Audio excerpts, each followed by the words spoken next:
रुको। अगर आज दादाजी हमारे साथ नहीं चले तो तुम दोनों आज माँ बाप कहलाने का अधिकार खो दोगे। इस बात को ध्यान रखना।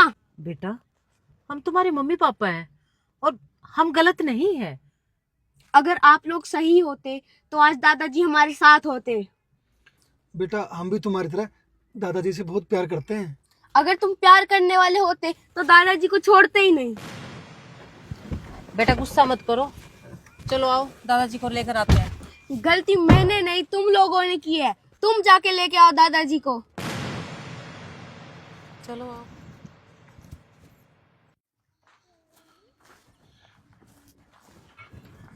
बाबूजी,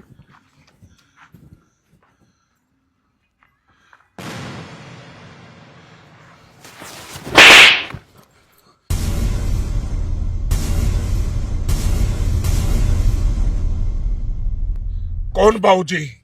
किसका बाबूजी? मेरी कोई औलाद नहीं है। शायद तुम्हें धोखा हुआ है। निकल जाओ यहाँ से। बाबूजी, हम आपके बच्चे हैं और बच्चों से अक्सर गलतियां हो जाती हैं। प्लीज हमें माफ कर दो। गलती को माफ किया जा सकता है, लेकिन जो तुमने कर्म किया है मैं उसको जिंदगी में नहीं भुला सकता।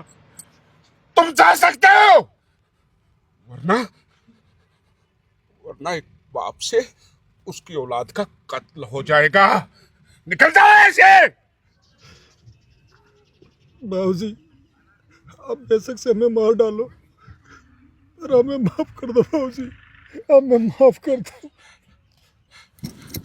तेरे जैसी गंदी औलाद को मारकर मैं अपने हाथ कंधे नहीं करना चाहता।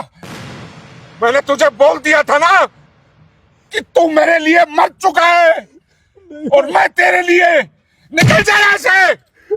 मेरी नजरों से दूर हो जाओ। नहीं हूं मैं तुम्हारा बाप, नहीं हूं। माफ कर दो बाबूजी। बाबूजी, औलाद गलत हो सकती है पर एक बाप गलत नहीं हो सकता, नहीं हो सकता। हमें माफ कर दो बाबूजी, हमें माफ कर दो। बाबूजी, ये गलती तो भगवान भी माफ कर देता है। मैं तो आपका अपना बेटा हूँ। सुना है बाप का दिल बहुत बड़ा होता है। माफ कर दो बाबूजी, हमें माफ कर दो बाबूजी। तेरे जैसी निकम्मी औलाद से अच्छा था कि मुझे कोई औलाद ही नहीं होती।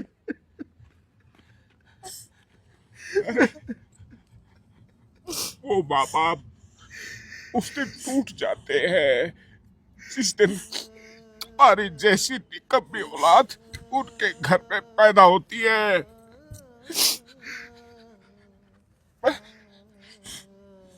ज्यादा मुझ में ताकत नहीं है। तुम लोगों के आगे हाथ जोड़ता हूँ। नहीं बाबूजी, नहीं मुझे नहीं बाबूजी, मुझे अपनी जिंदगी जीने लेते हो। बाबूजी, चले जाओ यहाँ से, चले जाओ। बाबूजी। नहीं देखना चाहता मैं तुम लोगों को। मर चुका हूं मैं। कितने अरमान से तुझे पढ़ाया लिखाया, माँ बाप दोनों को प्यार दिया, सिर्फ यही दिन दिखाने के लिए कि एक बाप जब बुजुर्ग हो जाता है तो अपनी ही औलाद पे बोझ बन जाता है। तो अब बोझ नहीं बनना चाहता। मुझ में इतनी ताकत है कि मैं खुद कमा के खा सकता हूँ। अरे तुझे तो करा होना चाहिए कि तुम्हारा बाप कहीं रोड पे भीख नहीं मांग रहा, मेहनत का खा रहा है। मुझे मेहनत के खाने दो, तुम्हारी कमाई नहीं चाहिए। कुछ नहीं है मेरे पास तुम्हारे को देने के लिए। निकल जाओ, निकल जाओ। बाबूजी, अब आपको लिए बगैर घर नहीं जाएंगे। प्लीज घर चलो ना। हाँ बाबूजी, चलो। इसमें भी तुम्हारा कोई ना कोई स्वार्थ है। मैं तुझे पहले बोल चुका हूँ कि मैं सब कुछ तुम्हारे नाम कर चुका हूँ। अब कुछ भी नहीं है मेरे पास। निकलो यहाँ से।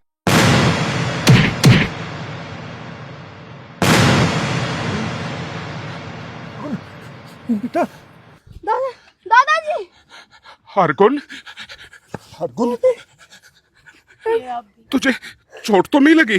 नहीं तू ठीक है बेटा? दादाजी मैं तो ठीक हूँ पर आप यहाँ ठीक नहीं हो। नहीं बेटा, तुम्हें किसने कहा? मैं ठीक हूँ। दादाजी ऐसा कौन सा इंसान है जो अपने परिवार के बिना ठीक रहेगा?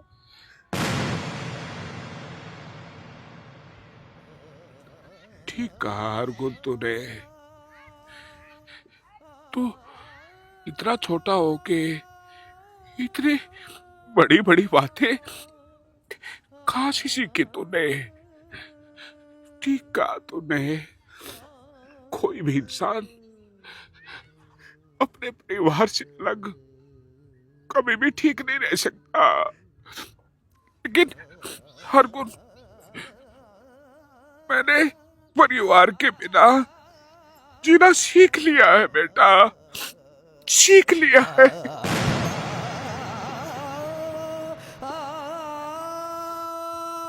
दादाजी आपने तो हमारे बिना रहना सीख लिया पर मैं आपके बिना रहना नहीं सीख पाया।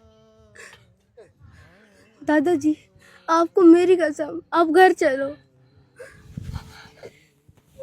हरगुन बेटा, तुम्हारी सभी बातें ठीक है, लेकिन मैं तुम्हारे साथ घर नहीं जाऊंगा, नहीं जाऊंगा।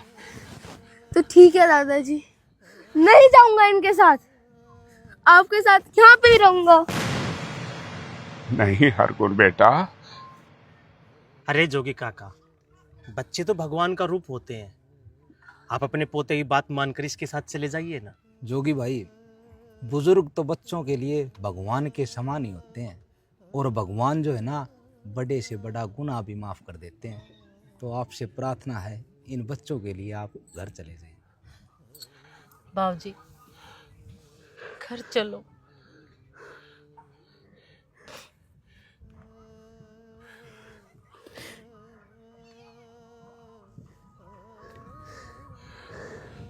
आप लोगों को एक बात कहना चाहता हूं कि 3-4 बच्चे अपने माँ बाप का पेट नहीं भर सकते, लेकिन एक माँ बाप अपने 3-4 बच्चों का जिंदगी भर पालन पोषण करते हैं। जैसा आप करोगे वैसा ही भुगतान देना पड़ेगा। तो सभी से हाथ जोड़ के प्रार्थना है, अपने बुजुर्गों का सम्मान करें, अपने माँ बाप की इज्जत करें।